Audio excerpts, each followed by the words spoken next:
Hello, I am Thomas Fuller. I am the Ball State Public History intern here at the Limberlost State Historic Site in Geneva, Indiana, and I am going to show you the project I have been working on for the planting designs around the cabin and the grounds.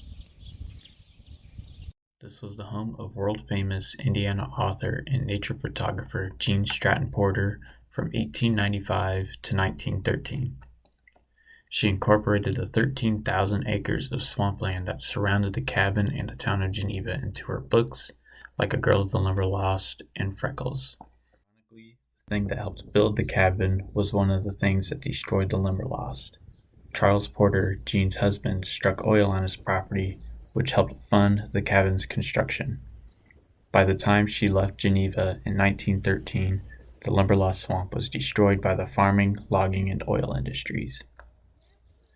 Today, the Limberlost cabin stands strong, and through the efforts of the Limberlost Swamp Remembered Project, thousands of acres have been fully restored to wetlands and are now under the protection of the Department of Natural Resources. Although Gene's first love was with birds and moths, she also had a love for the plants that surrounded the grounds of the cabin, especially when it came to providing habitat for the birds and moths and other animals that she loved. I've been able to look at photographs and read her nature study books to come up with a planting design that accurately reflects what Gene Stratton Porter would have had on her property. This picture was taken about a year after the Porters sold the cabin to their family friends, the Prices. For this area of the grounds, Gene does not mention what she had planted in any of her books, so I had to base my recommendations on this photo.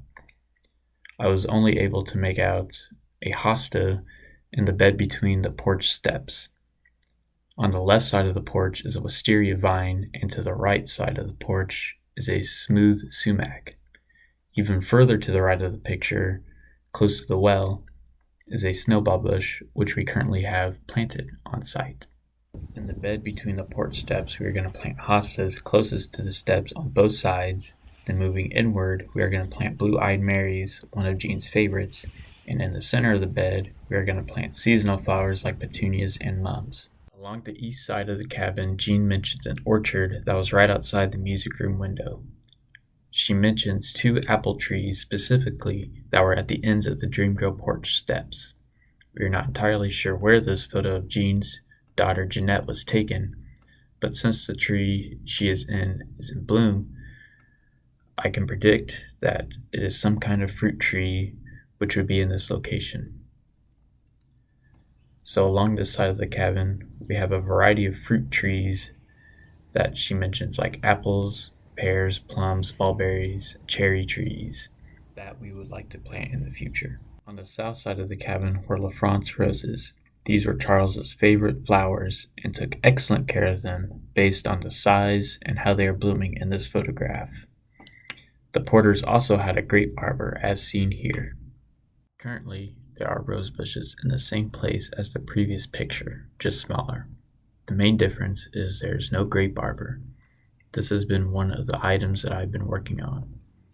I have provided the site with a couple of designs and custom materials for the arbor so that it will be ready when it gets approved. Finally, this is a 2-scale drawing of the cabin grounds that I've created. This gives a general idea of the locations of plants that Gene mentions in her nature studies.